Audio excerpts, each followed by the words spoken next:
السلام عليكم ورحمة الله وبركاته. ازيكم يا حبايب قلب؟ عاملين ايه النهارده؟ يا رب تكونوا بخير. اللهم صل وسلم وبارك عليك يا حبيبي يا رسول الله، عدد من يصلي عليك وعدد من لا يصلي عليك. كل سنة وانتم طيبين يا حبايب قلبي، ويعود علينا وعليكم الايام بالخير يا رب. ان شاء الله نعمل مع بعض النهارده. هفرز لكم البرتقال او تجففيه او اي حاجه زي ما بتقولي قولي بأبسط طريقة، ولا تعسري ولا تعملي ولا تتعبي نفسك. والطريقة دي على ضمانتي أقسم بالله كل سنة بعملها بنفس الطريقة، بس ما بيفضلش معايا كتير. لو فضل معاكي السنة كلها، وساعات بنسى الكياس كده، الصيف كله جاي معاكي، ورمضان طبعا، رمضان أو غير رمضان الصيف جاي معاكي بطريقة بتطلع فريش وجميلة جدا. على قد ما تكونوا كده. انا غسلته وظبطته كده زي ما انتم شايفين، ورخيص جدا. بصوا ما شاء الله عامل ازاي، كله من بعضه، في صغنن وفي كبير. انتوا عارفين بتاع العصير ده هو اسمه برتقال بلدي.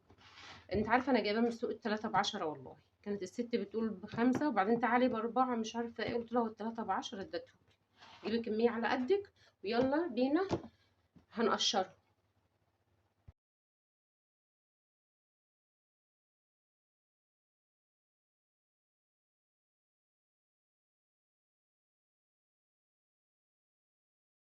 يلا يا حبايب قلبي، بصوا بعد ما قشرناه بالطريقه دي بسم الله ما شاء الله، كل الكميه بتاعتنا اهو، غير ما كلنا منها كتير بألف هنا.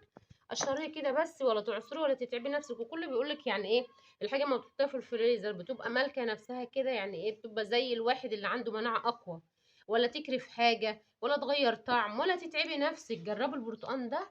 وكده كده لما بتعصريه على العصيره وتخزنيه بتطلع منه تفل، وكده كده هتقطعيه يلا وهتعصريه تاني وهتطلع منه تفل. هي بالطريقه زي ما انتم شايفين كده. كل واحد بقى حسب الخلاط، عشان انتوا عارفين الحاجه بتاعتك بتبقى، عشان الحاجه بتتلج ما تعملش معاكي. قطعي يعني بالطريقه دي مكعبات كده، اي تقطيع. تمام. هنكمله كله ونرجع لكم.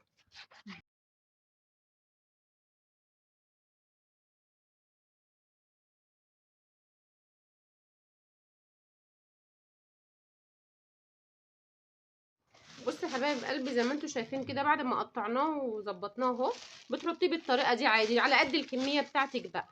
تمام يا حبايبي. وتحطيه في كيس بالطريقه دي كده. وكيس التلاجة عندنا كتير وخير ربنا كتير زي ما انتم شايفين كده. بسم الله الرحمن الرحيم اهو. بصوا كيس التلاجة مفيش اكتر منها عندكم اي كيس. وتكمليهم كده كل واحد على قد الكميه بتاعته. بصوا بقى عملناهم بالطريقه دي. وعادي هتجيبيه تطلعيه من الفريزر بتاعك وتحطي عليه السكر عادي وهتصفيه عادي. الطعم ده هتدوقيه.